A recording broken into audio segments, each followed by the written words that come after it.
things about modern times is ingratitude is cultivated in people. They're ungrateful for the police, they're ungrateful for government, they're ungrateful for their educations, they're ungrateful for everything. People just complain all the time. And Allah subhanahu wa ta'ala says, وَتَأَذَّنَ رَبُّكُمْ لَإِن شَكَرْتُمْ لَأَزِيدَنَّكُمْ وَلَإِن كَفَرْتُمْ إِنَّ عَذَابِي لَشَدِيدٌ. Your Lord has declared, if you're grateful, I will increase you in blessings to be grateful for. But if you are an ingrate, if you lack gratitude, in fact, if you show ingratitude, I will give you more reasons to be ungrateful. I will give you more reasons to be ungrateful. This is a metaphysical equation. Gratitude equals increase in blessings. Ingratitude equals decrease in blessings. This is a qa'idah, it's a law. It's a metaphysical law that's as true as the Newtonian physics that you learned in high school. If you're ungrateful, then Allah will give you more to be ungrateful about, more to whine about. You think it's bad now? You have no idea how bad it can get. Read history to know how bad it can get. You think Syria is bad? Read about the Mongol invasion. They didn't have any place to flee to. You think the Muslims are having tribulation in America? Read about Nazi Germany and what happened to the Jews. We have to be grateful, because if we're ungrateful and always complaining, Allah is going to give you more to complain about. I was in one of the Gulf states and somebody was complaining about the price of gasoline, the taxi driver, 25 cents at the time. Now it's a lot higher. Why? Because they keep complaining. Go ahead, complain all you want. Because if you love to complain, Allah will give you plenty to complain about. But if you want to show gratitude, Allah will give you plenty to show gratitude about. They did a study at Davis. It's called the gratitude study for depressed people. They had them write down every day, every morning, 10 things they were grateful for. Over a period of a month, people's depression started being lifted. وَإِن تَعُدُّوا نِعْمَةَ اللَّهِ لَا تَحْصُوهَا. If you start counting the blessings of Allah, you'll never come to an end. And you can count blessings like just eyelashes. But people don't have eyelashes. They fall out. The eyelashes are a wonderful blessing. Or some people have dry eyes. So if you have moisture in your eyes, what a blessing. If you have teeth, what a blessing. If you don't have teeth, if you have dentures, what a blessing. There's people that don't have dentures. If you lose one arm, what a blessing. You didn't lose both arms. If you lose both arms, what a blessing. Now they have prosthetic devices that enable you to do things. Ibn Abbas said, in every tribulation in dunya, there are 3 blessings hidden that you have to recognize. The first is that it could have been worse. The second is that it's in your dunya and not in your deen.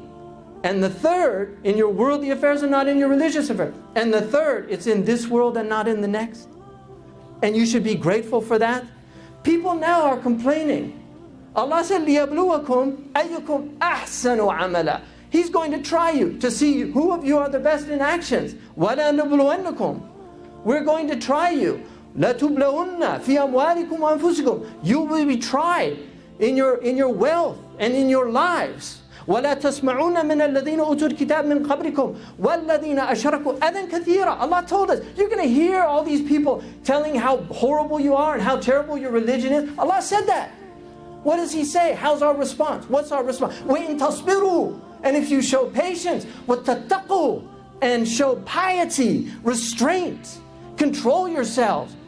فَإِنَّ ذَلِكَ مِنْ عَزْمِ الْأُمُورِ. Because that is at the essence of this matter. That is at the essence of this matter. This is our deen. Allah subhanahu wa ta'ala said, وَقَرْيَةً كَانَتْ وَضَرَبَ اللَّهُ مَثَلًا قَرْيَةً كَانَتْ آمِنَةً مُطْمَئِنَّةً يَأْتِيهَا رِزْقُهَا مِنْ كُلِّ مَكَانٍ فَكَفَرَتْ بِأَنْعُمِ اللَّهِ فَأَذَاقَهَا اللَّهُ لِبَاسَ الْجُوعِ وَالْخَوْفِ بِمَا كَانُوا يَصْنَعُونَ. Allah strikes a similitude for you to think. A similitude. Allah strikes a similitude for you to reflect. A township, a city, a hamlet that was peaceful. It was tranquil. It had provision in abundance coming from every place. Like we have today, we eat berries from Chile, and we drink tea from China, and we have rice from India, basmati rice in your homes from India. You get all this blessing from all over the world. So what did they do? Instead of saying, Alhamdulillah wa shukrulillah, Alhamdulillah, kafarat bi an'umillah, they were ungrateful. This is the meaning of kufr. Kufr is ingratitude. You can be a Muslim and be a kafir in the meaning that you're an ingrate. Right? This is ingratitude. That's the essence of kufr. The essence of Islam is gratitude, shukr, a feeling of blessing that Allah has given. The biggest blessing is that we exist. Ni'mat al-ijad wa ni'mat al-imdad. The blessing of giving us our existence and then sustaining our existence. He could take away that sustenance at any time. So Allah subhanahu wa ta'ala says that He enveloped that city in hunger, look, of the blessing of food, in hunger and terror. Hunger and terror. Libas al-ju'i wal-khawfi. Why? Bima ba as-sababiyya. What's the cause? Because of their ungratefulness. And this is where we've lost an understanding of our religion. We look at all these events and we don't see the real source of these events. Ingratitude.